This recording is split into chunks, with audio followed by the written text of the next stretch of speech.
Je vais vous parler aujourd'hui de comment gérer les pensées négatives. Peu importe à quel point vous êtes une bonne personne, à quel point vous n'arriverez jamais à un point où les pensées négatives ne viendront pas. Des pensées décourageantes comme ton rêve ne va jamais se réaliser. Tu ne rencontreras jamais la bonne personne. Cela aurait dû arriver maintenant. Des pensées d'inquiétude. Le rapport médical n'est pas bon. Ton enfant est hors de son chemin. Ton entreprise ralentit. Que vas-tu faire? Les principaux outils de l'ennemi sont la tromperie et le mensonge. Votre esprit est la cible de son attaque. S'il peut contrôler votre pensée, il peut contrôler votre vie. Vous ne pouvez pas arrêter les pensées négatives de venir. Mais voici la clé. Ce n'est pas parce qu'une pensée vient que vous devez la penser. Vous contrôlez la porte d'entrée de votre esprit. Vous êtes responsable de ce à quoi vous donnez accès. C'est pourquoi les Écritures nous disent de garder notre esprit, de choisir ce que vous laissez entrer. Si la pensée est négative, décourageante, qu'elle apporte de l'inquiétude, de la peur, faites-vous une faveur. Ne la laissez pas entrer. Ce n'est pas compliqué. Ne vous attardez pas dessus. Ne lui accordez pas d'attention. Mais trop souvent, quand ces pensées négatives arrivent, nous ne réfléchissons pas à deux fois. Nous leur permettons simplement d'entrer. Nous nous promenons inquiets, découragés, intimidés. Commencez à faire attention à ce sur quoi vous vous attardez. Lorsque les pensées décourageantes arrivent, rien de bon n'est dans ton avenir. Ne mets même pas tes espoirs en l'air. Tu seras encore déçu. Avant de vous y attarder, avant de laisser cette pensée s'enraciner, demandez-vous d'où vient cette pensée. Si ce n'est pas positif, plein d'espoir, encourageant, ce n'est pas de Dieu. C'est l'ennemi qui fait ce qu'il fait le mieux. Essayez de planter des graines négatives, des graines de peur, des graines d'infériorité. Dieu a dit dans Ésaïe, chapitre 26, verset 3, « Si tu tiens ton esprit sur moi, je te garderai dans une paix parfaite. » Sur quoi ton esprit est-il fixé? Sur quoi t'attardes-tu tout au long de la journée? Eh bien, Gabriel Lumière, as-tu vu les nouvelles? Les taux d'intérêt augmentent, la récession, la bourse. Je suis inquiet. Ce sont toutes des pensées valides. Je ne dis pas de nier la réalité. Je dis, sois sélectif dans ce sur quoi tu t'attardes. La bonne approche est, oui, il y a beaucoup d'incertitudes. Je ne sais pas comment tout cela va se terminer. Mais Dieu, je sais que tu es mon pourvoyeur. Tout comme tu prends soin des oiseaux du ciel, que tu les nourris et les habilles, je sais que tu prendras soin de moi. Au lieu de garder ton esprit fixé sur tes problèmes, fixé sur les nouvelles, fixé sur le doute, fixé sur l'inquiétude, garde-le fixé sur ce que Dieu t'a promis. Voici le principe simple. Lorsque survient une pensée négative, efface-la et remplace-la. Ce n'est pas suffisant de ne pas penser des pensées négatives. Car une fois que tu l'as écartée, une fois que tu as pris la décision, je ne m'attarde plus là-dessus. Je ne laisse pas cette inquiétude entrer, c'est bien, mais le problème est, elle reviendra dans quelques secondes. Me revoilà, je voulais juste te rappeler que ça ne marchera jamais. Une fois que tu as effacé le négatif, remplace-le par une pensée positive. Ne laisse pas ton esprit vide. La pensée vient, rien de bon n'est dans ton avenir. Écarte-la. Ne lui donne pas d'attention. Ensuite, fais le prochain pas. Père, tu as promis le chemin du juste, mon chemin, devient de plus en plus lumineux. Tu as dit que mes derniers jours seront meilleurs que mes premiers. Quand la pensée arrive, le problème est trop grand. Cette opposition est trop forte. Tu ne passeras jamais au-delà. Tu peux la laisser vivre. Vivre dans la défaite, le découragement, l'intimidation, ou tu peux la remplacer par ce que Dieu a dit. Père, tu as dit que lorsque l'ennemi viendrait contre moi d'une manière, tu le vaincrais et le ferais fuir par cet chemin. Ce problème est trop grand pour moi, mais je sais qu'il n'est pas trop grand pour toi. Ou comment faire face à ces mensonges permanents, ces mensonges qui te disent « tu ne guériras jamais, tu ne rencontreras jamais la bonne personne, tu ne sortiras jamais de la dette ». Ne laisse pas ces pensées jouer dans ton esprit.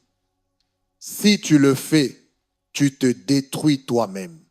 C'est ce qui t'empêche de voir la faveur de Dieu. Efface-la, c'est la première étape. Je ne m'attarde plus là, dessus, puis fais les prochains pas et remplace-la. Père, merci que ce que tu as commencé dans ma vie, tu le finiras. Ce contre quoi je me bats n'est pas permanent. Cela aussi passera. Je sais que les percées arrivent, la guérison arrive, la liberté arrive, la victoire arrive. Faites en sorte que votre esprit aille dans la bonne direction et votre vie ira dans la bonne direction. Vous allez attirer ce sur quoi vous pensez constamment. Si vous pensez à des pensées de « je ne peux pas le faire », je ne suis pas assez. Ce problème est trop grand. Vous attirez la défaite. Cela vous rend plus faible. Vos dons sont refoulés. Votre foi est diminuée. Pourquoi ne pas essayer d'effacer et de remplacer? Combien plus loin irez-vous? Combien plus heureux vivrez-vous? Combien plus de faveurs de Dieu verrez-vous si vous gardez votre esprit? Si vous êtes sélectif sur ce sur quoi vous vous attardez, si vous le gardez fixé sur lui. Josué chapitre 1 verset 8 le dit ainsi. Si tu médites sur la parole de Dieu, tu prospéreras et tu auras du succès. Méditer signifie penser encore et encore. En fait, l'inquiétude est de la méditation, c'est laisser le négatif jouer encore et encore. Certaines personnes ont bien compris ce principe. Elles sont des professionnels de l'inquiétude. Le problème est, elles méditent sur la mauvaise chose. Elles laissent le négatif jouer continuellement. Pourquoi ne pas changer ce sur quoi vous méditez? Cela ne prend pas plus d'énergie de croire que de s'inquiéter. Ce petit ajustement peut faire une différence qui changera la vie. Au lieu de passer la journée à vous inquiéter pour votre avenir, à vous demander comment vous allez vous en sortir, faites un petit ajustement. Père, merci que tu me tiens dans la paume de ta main. Je sais que tu ordonnes mes pas. Tu as dit qu'aucun bien ne me sera refusé, car je marche dans l'intégrité. Maintenant, au lieu que vos pensées vous défient, vous drainent de votre énergie, limitent votre avenir, vous utilisez vos pensées pour vous encourager, vous donner du pouvoir, pour fortifier votre foi. Eh bien, Gabriel Lumière, je suis inquiet pour mon enfant. Il est hors de son chemin. Il traîne avec de mauvaises personnes.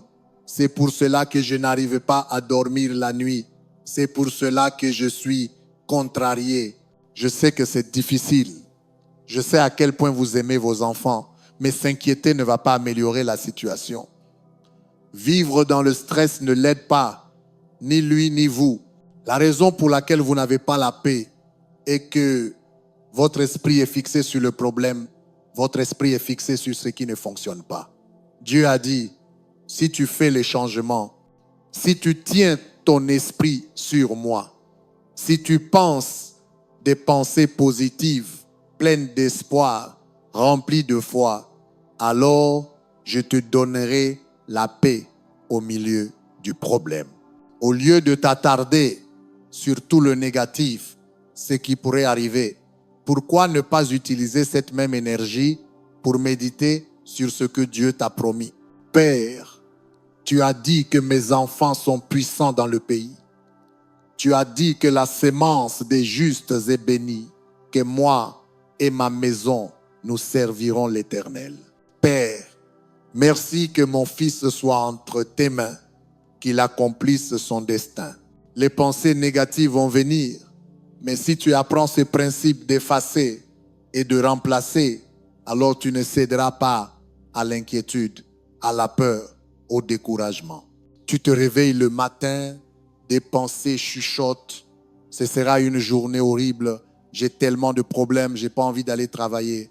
Tu peux soit t'attarder sur cela, croire que c'est vrai. Tu vas aller partout découragé, vaincu. Cela deviendra une réalité. Tu auras une journée horrible. Mais une meilleure approche serait de dire « Non, merci. Je ne vais pas m'attarder sur ces pensées décourageantes. Oui, elles sont venues à mon esprit, mais je sais que je contrôle la porte d'entrée. Je n'ai pas à leur donner accès. Je vais les effacer et les remplacer par de meilleures pensées. Cette journée va être géniale. C'est un autre jour que l'Éternel a fait. Père, merci d'être en vie. Merci de m'avoir réveillé ce matin. Merci d'être en bonne santé. Merci que tu aies un avenir radieux en réserve pour moi. Ceux qui jouent dans ton esprit, à quoi donnes-tu accès? Paul a dit dans Philippiens chapitre 4 verset 8.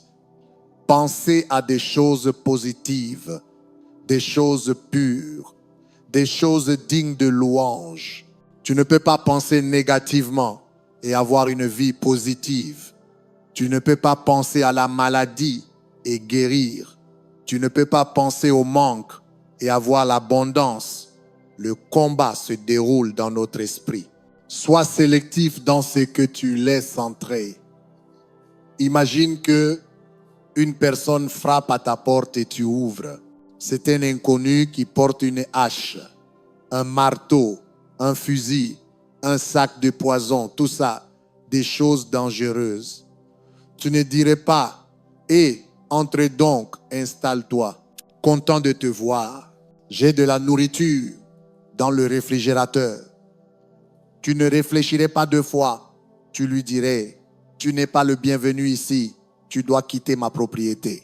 Où ton esprit est ta maison, c'est là où tu vis. Il n'y a rien de plus précieux, de plus important, de plus sacré. Pourquoi laisses-tu entrer des pensées destructrices? Pourquoi laisses-tu la peur errer autour de toi? Pourquoi laisses-tu l'inquiétude régner librement? Pourquoi laisses-tu le doute? Tu ne peux pas le faire. Cela ne va jamais marcher, s'installer sur ton canapé. C'est ta propriété. Tu as un contrôle total sur ce que tu laisses entrer. Tu ne peux pas l'empêcher de venir. Elle peut frapper à la porte, mais tu n'as pas à lui donner accès. La prochaine fois que la peur frappe, tu ne guériras jamais. Tu as vu le rapport. Cette maladie, c'est la fin. Pourquoi ne dis-tu pas, non merci, tu n'es pas le bienvenu ici. Je vivrai et non je mourrai. Dieu est en train de restaurer ma santé. Quand la peur frappe, laisse la foi répondre à la porte. La prochaine fois que le doute se présente, c'est trop grand, ça ne va jamais marcher, tu n'as pas les connexions. Dis simplement, désolé doute, tu t'es trompé d'adresse. Il n'y a pas de place pour toi ici. Lorsque l'insécurité se présente, tu n'es pas assez bien, tu n'es pas attirant, tu n'as pas une bonne personnalité, personne ne veut être autour de toi. Ne laisse pas ces pensées entrer. Ton attitude doit être, sors de ma propriété, tu n'es pas le bienvenu ici. Je sais qui je suis une œuvre d'art, je suis unique, je suis fait à l'image de Dieu. Je suis couronné de faveur. Je porte un manteau de justice. J'ai été fait merveilleusement. Commence à fermer la porte aux pensées négatives. Ferme la porte à ces pensées destructrices, limitantes, de défaite. Et parfois, Nous croyons en elles si longtemps qu'elles sont devenues une partie de ce que nous sommes. Nous ne savions pas mieux. C'est comme cela que nous avons été élevés. Nous avons ouvert la porte et maintenant elles semblent avoir pris résidence. Elles ont leur propre chambre. Imagine la peur, le doute, l'inquiétude, l'insécurité vivant chez toi, te tirant vers le bas, te volant ta joie, enlevant ta paix. C'est peu être ainsi que ça a été, mais cela peut être un nouveau jour. Il est temps de faire un peu de ménage. Tu dois expulser certains locataires qui ont vécu dans ton esprit. La bonne nouvelle est que tu es aux commandes. Ils peuvent être plus grands, plus forts, plus puissants, mais tu détermines ce qui reste dans ton esprit. Tu dois dire à la peur, tu es expulsé, tu n'es plus le bienvenu ici. Je ne vais pas vivre dans la peur de ce qui pourrait arriver. Mon avenir est entre les mains de Dieu. Rien ne peut s'opposer à lui. Dis à l'inquiétude, tu as été avec moi assez longtemps. Je suis désolé, tu as perdu ton bail. Dis au doute, ton temps est écoulé. J'ai de nouvelles règles. Tu dois partir. Dis à l'insécurité, il n'y a plus de place pour toi. Tu es dehors, d'ici à plus. Je ne vais pas être toi. Tout ce négatif qui te pèse, qui limite ton avenir, pourquoi ne pas distribuer quelques avis d'expulsion? Garde ton esprit positif, plein d'espoir, plein de foi, t'attendant de bonnes choses, croyant pour surmonter, faisant confiance à Dieu pour faire ce qu'il seul peut faire. Ce que j'ai appris, c'est que lorsque ton esprit est rempli de positif, il n'y a pas de place pour le négatif. Lorsque tu es plein de foi, de louange, de gratitude, croyant au meilleur, quand le négatif arrive, tu ne réponds même pas à la porte. Tu ne lui prêtes même pas attention. La peur frappe, mais il y a un panneau, pas de place. Ne m'entend-il pas? Non, cet esprit est plein de foi.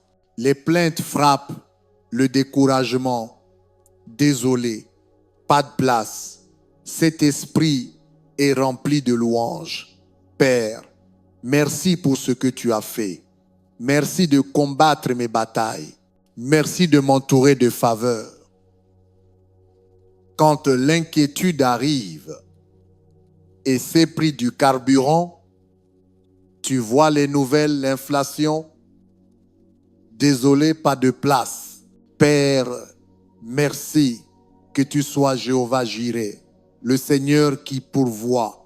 L'économie n'est pas ma source. Mon travail n'est pas ma source.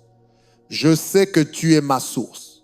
Je sais que je suis connecté à une ligne d'approvisionnement qui ne se tarira jamais. Ce n'est pas juste être positif, c'est libérer ta foi. C'est ce qui permet à Dieu de faire des choses extraordinaires. Lorsque ton esprit est fixé sur lui, tu vas avoir la paix au milieu d'une pandémie, la faveur en temps de famine, la force dans cette tempête. Tu vas monter quand tu devrais descendre. Ce qui joue dans ton esprit, y a-t-il des locataires que tu dois expulser? Sont-ils des pensées destructrices, décourageantes que tu dois arrêter de laisser entrer?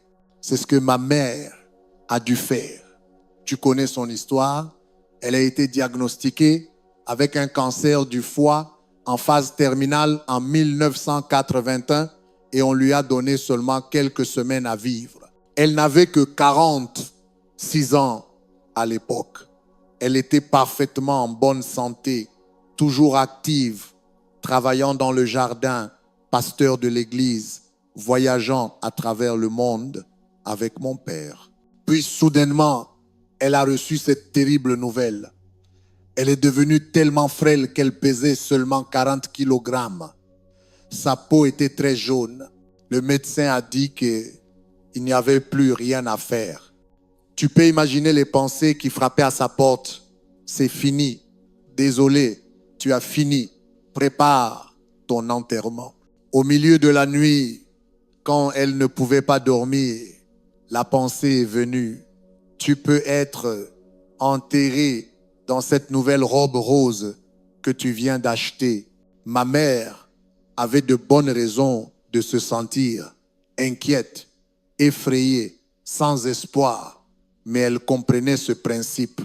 Quand la peur frappait, elle ne la laissait pas entrer. Quand l'inquiétude frappait, c'est fini, cesse de croire. Elle disait, tu n'es pas le bienvenu ici. Quand le doute frappait, tu as entendu le rapport, ce sont les meilleurs médecins du monde, il n'y a plus rien qu'ils puissent faire. Elle disait, non, merci, il n'y a pas de place pour toi dans ma pensée. Elle gardait son esprit. Elle était extrêmement sélective sur ce qu'elle laissait entrer. Elle savait qu'elle était dans un combat. Elle n'allait pas donner son bien précieux, son esprit, à des pensées négatives, décourageantes, destructrices. Lorsque tu es dans un combat, lorsque des forces viennent contre toi d'une manière intense, c'est à ce moment-là que tu seras le plus tenté de croire au mensonge, de te décourager, de dire, cela ne va jamais marcher. Accepte-le. Plus que jamais, tu dois garder la porte fermée. Ne donne pas accès à ces mensonges. Tu as besoin de toute ton énergie pour croire, pour rester fort, pour surmonter ce qui essaie de t'arrêter. Sois diligent. Les Écritures disent, Éphésiens chapitre 4, verset 27, ne donnez pas de place à l'ennemi. Cela signifie ne lui donner aucune chambre dans ta maison, ne lui accorder aucune place dans ta pensée. Ma mère ne s'est pas contentée d'effacer les pensées négatives, elle les a remplacées par la parole de Dieu. La meilleure défense, c'est une bonne attaque. Elle gardait son esprit rempli des promesses de Dieu. Toute la journée, je l'entendais. Elle circulait en citant les Écritures. Je vivrai et je ne mourrai pas. Dieu restaure ma santé. Avec une longue vie, il me satisfera. Si tu laisses ton esprit vide, il va naturellement graviter vers le négatif. Surtout lorsque tu traverses des périodes difficiles, c'est là que tu dois être discipliné sur ce que tu laisses entrer. Et consciemment, pense à des pensées d'espoir, de foi, de guérison, de victoire. Un ami à moi a été diagnostiqué avec un cancer. Il avait joué au football professionnel et il a dû arrêter de jouer pour suivre les traitements. Il avait travaillé si dur pour arriver à ce point. Et tu sais, ce grand rêve qui s'est réalisé, maintenant un énorme coup dur. Il aurait pu être découragé, abandonner ses rêves. Mais son attitude était, cette maladie ne va pas me vaincre. Ce n'est qu'un obstacle sur ma route. Je rejouerai au football. Je vais accomplir les rêves que Dieu m'a donnés. Il était tellement discipliné pour garder son esprit qu'il ne laissait personne utiliser le mot cancer dans sa maison. Il a dit à sa famille, à ses amis, même à ses médecins, qu'il ne voulait pas qu'il prononce ce mot sur lui. Il ne voulait pas qu'il descende dans son esprit.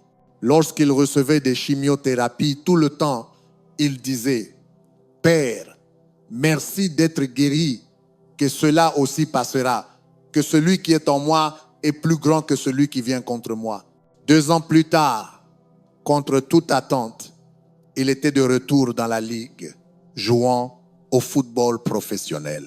Les pensées lui disaient toutes les raisons pour lesquelles cela n'arriverait jamais, mais il n'a pas répondu à la porte. Il n'a pas donné de place à l'ennemi. Ne laisse pas ces mensonges s'enraciner.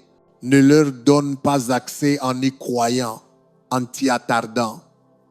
Pense à ce que Dieu dit sur toi. Ma mère continuait à faire cela. Et cela ne s'est pas produit du jour au lendemain, mais petit à petit, elle est devenue de plus en plus forte. La science médicale nous dit même que lorsque les gens sont positifs, pleins d'espoir, qu'ils croient qu'ils vont guérir, ils ont beaucoup plus de chances de se rétablir que ceux qui sont négatifs et découragés. Ma mère a aujourd'hui 88 ans, en bonne santé et entière, de quelques semaines à vivre à plus de 40 ans. Dieu a le dernier mot. Pourquoi ne pas t'accorder un accord avec lui? Ne laisse pas ces mensonges jouer dans ton esprit. Commence à les effacer, puis prends la prochaine étape et remplace-les par des pensées pleines de foi, pleines de faveur, pleines de victoire. Voici la clé. Tu te diriges vers ce sur quoi tu penses constamment. Cela peut être utile ou nuisible. Que penses-tu de ton avenir? Gabriel Lumière, je n'ai jamais de bonnes opportunités. Cette pandémie m'a fait reculer. J'aimerais avoir plus de talent. Tu te diriges vers la défaite, le manque, la médiocrité. Essaye une nouvelle approche. La faveur est dans mon avenir. Les bonnes opportunités me poursuivent. Les bonnes personnes arrivent vers moi. Père, merci que la meilleure partie de ma vie soit encore devant moi. Lorsque tu penses ainsi, tu te diriges vers la faveur, l'augmentation, les portes ouvertes, l'abondance. Que penses-tu de ta santé? J'ai cette addiction depuis des années. Tout le monde dans ma famille lutte contre cette dépression. Je ne reviendrai jamais en forme. Tu te diriges dans la mauvaise direction. Le changement commence par notre pensée. Pourquoi ne pas essayer cette approche? Cette addiction n'est pas permanente. Les chaînes qui m'ont retenu sont en train de se briser. Je suis libre. Je suis complet. Je suis en bonne santé. Je suis en forme. Je suis attirant. Je suis plein d'énergie, de vitalité, de force. Ma jeunesse se renouvelle comme celle de l'aigle. Fais en sorte que ton esprit aille dans la bonne direction. Ta vie suivra tes pensées. Les Écritures nous disent dans Colossiens chapitre 3, verset 2. Fixe ton esprit et garde-le. Au début de la journée, tu dois fixer ton esprit. Lorsque tu te lèves, Père, merci pour le cadeau de cette journée. C'est un autre jour que tu as fait. J'ai choisi d'être heureux aujourd'hui. Je vais voir le meilleur. Je serai une bénédiction pour les autres. Je vais vivre cette journée pleinement. Si tu ne fixes pas ton esprit, l'ennemi va le fixer pour toi. Tu te réveilleras et penseras à tous tes problèmes, à tout ce que tu as fait de travers. Je ne vais jamais briser cette addiction. J'aurais dû mieux manger hier. Je n'arrive pas à croire que ce collègue a été impoli avec moi. Ne commence pas la journée de façon négative. Ne rapporte pas les problèmes d'hier, les déceptions d'hier, les échecs d'hier dans aujourd'hui. Commence cette journée de manière fraîche et nouvelle. Le psalmiste a dit, les miséricordes de Dieu sont nouvelles chaque matin, pas l'après-midi, pas le soir. Chaque matin, tu dois recevoir la nouvelle miséricorde. Comment tu commences la journée déterminera souvent quel genre de journée tu vas avoir. Ne commence jamais la journée en mode neutre. N'attends pas de voir quel genre de journée cela va être. Détermine dès maintenant quel genre de journée tu vas passer. Prends la décision, ce sera une grande journée. Je vais être productif. Je vais profiter de ma famille. Je vais honorer Dieu. Je suis reconnaissant d'être en vie. Cela, c'est fixer ton esprit. C'est préparer des projets pour une journée bénie. Puis il est dit de le garder fixé. Cela implique que des choses vont se produire qui essayeront de défaire ce que tu as fixé. Des défis, des retards, des gens impolis, des portes qui se ferment. Tu ne peux pas empêcher cela de se produire, mais tu peux choisir de ne pas laisser cela t'affecter. Lorsque l'inquiétude vient, non, mon esprit est fixé. Dieu est toujours sur son trône. Il contrôle ma vie. Quand l'offense arrive, tu peux te mettre en colère, vivre dans l'amertume. Non, Dieu est mon vengeur. Il combat mes batailles. Le contrat n'a pas été signé. Tu n'as pas eu la promotion. Tu pourrais être abattu, déçu. Mais ton esprit est fixé. Dieu, je te fais confiance. Je sais que cette porte ne se serait pas fermée si tu n'avais pas quelque chose de meilleur en réserve. Ne laisse pas les défis pendant la journée défaire ton esprit. Garde-le fixé. Garde-le sur lui. Garde-le plein de louanges. Garde tes attentes hautes. Continue de croire en ce que Dieu t'a promis. J'ai parlé à un homme qui déménageait à Houston depuis une autre ville. Il avait obtenu une promotion ici. Et cela faisait longtemps qu'il y croyait. C'était un rêve devenu réalité. Ils devaient vendre leur maison avant de pouvoir en acheter une ici. Le problème était que le marché immobilier dans leur ville était très déprimé. Il n'y avait presque aucune vente. Rien que dans leur rue, il y avait 4 maisons à vendre et encore plus dans le quartier. Des pensées sont venues leur disant toutes les raisons pour lesquelles leur maison ne se vendrait pas. Le marché de l'emploi ne fonctionnerait pas. Et le marché est trop faible. Il y a trop d'inventaire. Ce n'est pas le bon moment. Ils ont été tentés de se décourager, de ne pas penser que cela pourrait arriver. Mais ils ont compris ce principe. Lorsque le doute est venu frapper, ils ont dit, non merci, tu n'es pas le bienvenu ici. Lorsque les pensées d'inquiétude sont arrivées, et si ça ne marchait pas, et si tu manquais cette grande opportunité, et si tu ne pouvais pas déménager à Houston, ils ont dit, désolé, inquiétude, tu n'as pas ta place ici. Nous n'avons pas de place pour toi.